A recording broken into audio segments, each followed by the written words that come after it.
ऐसे ही बगैर मतलब फोन करते हैं, दीपू तू यहाँ आ जा, तू वहां आ जा, कोई मेरे को मिलता नहीं है, फालतू बकवासबाजी करते हैं। यही दुखी होके मैंने अपने गुरुजियों से दिन के 12 बजे वैसे ही लेटा हुआ था, मगर मैंने हृदय से पुकार की गुरुजियों से।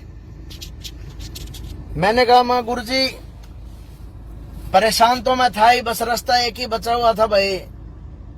मान इन्होंने जिस तरीके से मजबूर कर रखा था, वो एक सुसाइड का ही था आखिरी रास्ता।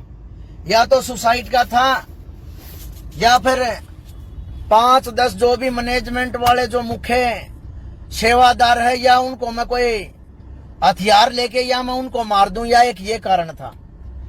कोई रास्ता नहीं था, मेरे को दिखाई नहीं दे रहा था। यही बात ही भाई, करो या मरो, या तो मैं सुसाइड करूं, और यहाँ फिर ये सोचता भाई मरने से अच्छा तो यही है भाई मार दो। तो या ये होता भाई, या तो 8-10 मैनेजमेंट वालों के जो बंदे मेरे को लग रहा था भाई ये मेरे को तंग कर रहे हैं भाई, उनके साथ में मैं कोई बड़ी अनहोनी कर दूं भाई, एक यही कारण बचा था। लेकिन मैंने परमात्मा सोपन के माध्यम से जैसे मेरे को दिखाई दिए,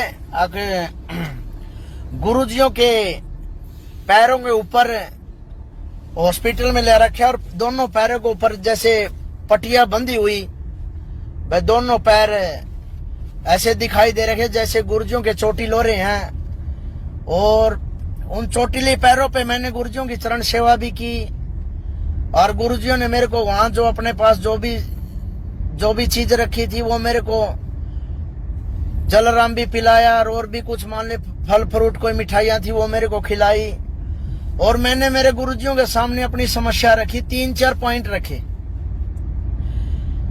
पॉइंट मैंने मेरी भगतमती का भी रखा गुरुजियों के सामने, गुरुजी ऐसे है वो ऐसे है, लेकिन गुरुजी ने उसके बारे में कोई जवाब नहीं दिया। एक मैंने मैनेजमेंट वालों के बारे में कहा, मां गुरुजी मैंने आपसे मुख्य सेवा मांगी थी, और ये मैनेजमेंट वाले हैं, ये मान ले मेरे को बहुत मुख्य सेवा इन्होंने दी नहीं, इन्होंने तो मेरे पीले पर्चे निकाल दिए। और तो गुरुजी ने बोले भाई पीले पर्चे तो हम यहाँ तक नहीं आए थे ना, ये तो भी निकाल दिया कर दे भगता के। तो मैं कहा अच्छा जी। और मैं कहा भगत जी ये जो मैनेजमेंट वाले हैं, ये भगतों को, जो गरीब तबकों के भगत है, इनको ये छीक के दुखी करते हैं गुरुजी। और अब मान ले मेरे पीले पर्चे निकाल दिए इन, और एक तरफ में कहा वो जो पवन भगत है जयपुर वाला, जिसको गुरुजी आपने ऑडियो के माध्यम से गुरुद्रोही डिक्लेयर कर रखा है, वो आपकी मान ले कोई भी चर्चा सत्संग मान ले भक्तों को बताता है, या किसी तरीके से कोई भी चीज समझाता है, लेकिन गुरुजी उसके हिसाब से तो हमें यह लग नहीं रहा कि वो कहीं गुरुद्रोही है।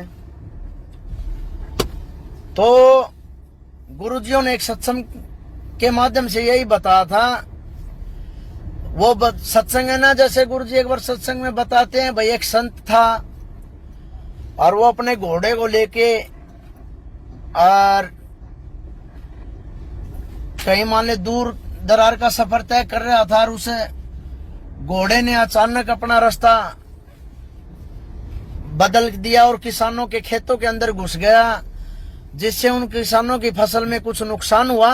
और नुकसान हुआ तो उन खेत वालों ने उसको पकड़ लिया घोड़े को, और संत जी से पूछा क्या तुम्हारा दिमाग खराब, हमारी फसलों का तुम्हें नुकसान करवा दिया भाई, रास्ते से जाना था और आपने यहाँ से हमारी फसलों में घोड़ा वो कर दिया। भले घोड़ा तो ठीक रास्ते से चल रहा था, तो अचानक में कुछ समझ में नहीं आई, ये अचानक ये यहाँ कैसे आ गया खेतों के अंदर। तो उस संत ने पूछा अच्छा आप ये बताओ भाई, अब जो फसल बोई है इससे पहले आपने कौन सी फसल बो रखी थी यहाँ पर? तो वो खेतों वाले बता रहे थे इससे पहले हमें यहाँ तम्बाकू बो रखा था। तो बोले अच्छा, बोले तम्बाकू बो रखा था, बोले उस तम्बाकू की जो गंध होती है ना, बोले उस गंध से ही मेरा ये जो घोड़ा है ना ये बिदक गया, अपना रास्ता चेंज कर गया। तो इसी आधार पे गुरुजियों ने इस पवन भगत के बारे में ये बोला था, मैनेजमेंट ने जो तम्बाकू बो रखा है ना, मेरा घोड़ा उसकी बदबू से दूर भाग गया है। अब ये भाई कौन सा तमाकू है परमात्मा का, ये क्या वो था भाई। मैं इसी इतना ही सुनते ही बहुत फड़क के ऐसे उठा। मगर भाई गुरुजियों ने अगला रास्ता तो मेरे को तो दे दिया है।